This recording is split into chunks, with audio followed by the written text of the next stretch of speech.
Kenyans must have seen that the entire government today was in the Nairobi Securities Exchange floor, ringing the bell for the starting of the secondary trading of what is being called Talanta Infrastructure Fund. It is a 44.8 billion Kenya shillings board.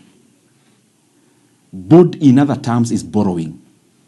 When government borrows, it can do treasury bills, it can do bonds, which are either short-term or long-term. Now, since on the side of the book that we already know for government debt is already overstretched, now the government is coming up with these kind of facilities so that we do not seem like our debt is growing, whereas we are basically having another secret book of debt. One secret book was fuel levy. The second secret book, of course, is now this one for Talanta, at the behest of, or under the auspices of the sports fund. What is it? The Kenyan government is borrowing today, or has already borrowed, 44.8 billion Kenya shillings. That money is money to be spent today, but to be paid by Kenyans through taxes, and especially around betting and gambling, for the next 15 years, because most of the taxes or the revenue for the sports fund come from those two kind of areas. So we are spending revenue for the next 15 years today, so that we get political capital out of it today. But Kenyans will pay that loan for the next 15 years. It will be maturing in 2040. Now the interest rate is 15.04%. Those things seem just figures when you see them, but they affect every Kenyan. Because at that rate of 15.04%, it means boards that are paid semi-annually after every 6 months, the government will be paying from the sports fund around 3.4 billion Kenya shillings after every 6 months. So at the maturity of the board in the next 15 years, Kenya will have paid interest rates of 100 billion for a loan of 44.8 billion Kenya shillings. And I'm here wondering, if that cannot make us agree as Kenyans, then what would? Because we are basically mortgaging every stream of government revenue, like Kenya is going anywhere. Kenya will still need a sports fund for the next 15 years. What is the urgency of rushing to overburden the country with a 44 billion loan, which upon maturity will be paying more than double on interest rate alone? From where we sit, it is a very reckless manner of running the fiscals of a country, because we are now mortgaging income streams of the country. And I can tell you without breaking of an eye that these kind of mechanisms you see, the experienced officers in the National Treasury do not even support it, including the fuel levy securitization. It is only the excitement of some people who are now putting our country in this kind of risk. Any experienced economist, even in the National Treasury, and I'm saying it having been in close interaction, do not support this kind of recklessness. I request the leadership, let us put our country first, beyond the convenience of what we want to do in terms of developmental politics. Because Kenya will be here past the next election.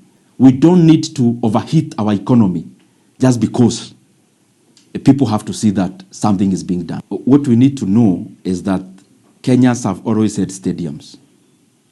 We have a stadium in Kasarani. We have a stadium in Nyayo. So we have not invented building of stadiums today. Kenya has always built state-of-the-art stadiums. That's one.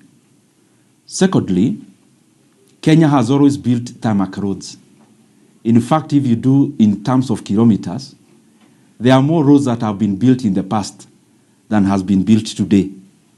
So we are also not inventing building of tarmac roads.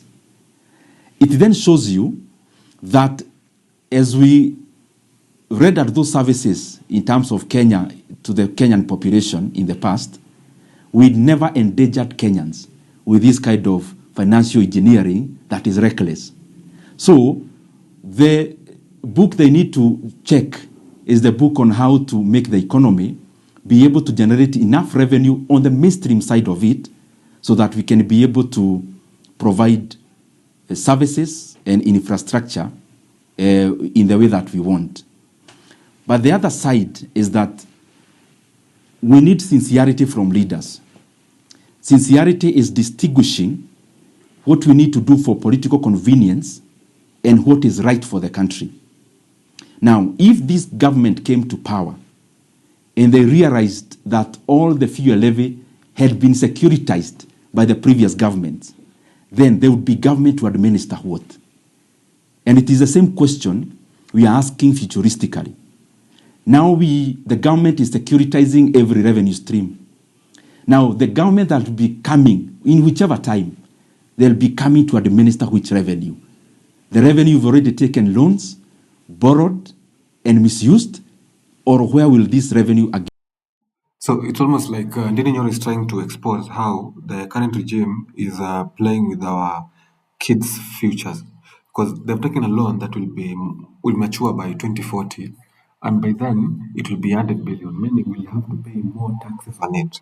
Meaning for us to pay more taxes, we'll be taxed more on commodities, we'll be taxed more on services. Meaning the cost of life in 2040 will be extremely high for something that didn't even benefit us in 2025. All for what? For him to get points that he launched something. And I think this thing of political points, Uhuru did it in his last term, where he took loans left, right, and center, trying to save his name. But he's left us with the big debts and a fake legacy. Kibaki did it too, but Kibaki didn't take as much loans, but him too, he took like big chunks of loans. And I think as much as he's not saying it, there is these loans that president tend to take, especially around election time. And I'm sure in 2026, Ruto will take a huge debt, and most of that money he'll use to campaign.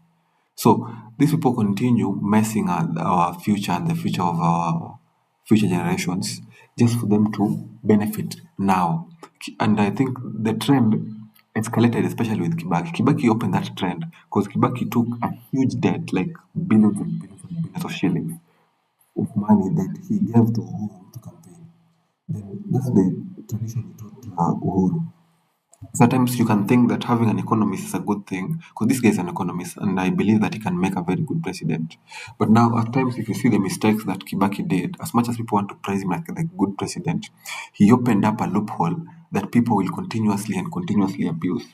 Where after in close to every election cycle, you take huge loans that you don't choose in your country.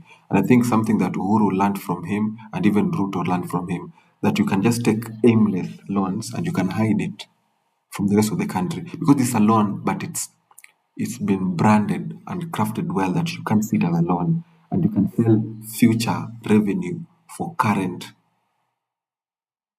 praise. So Kibaki was praised for giving Uhuru and Ruto money to campaign. He was praised there. Uhuru took money to campaign for his second term, lots, billions and billions of shillings. Now Ruto is trying, as much as now people are saying Ruto must go, him trying to score political points, he's taking billions and billions and not framing them as loans so that we don't flag it or don't see it.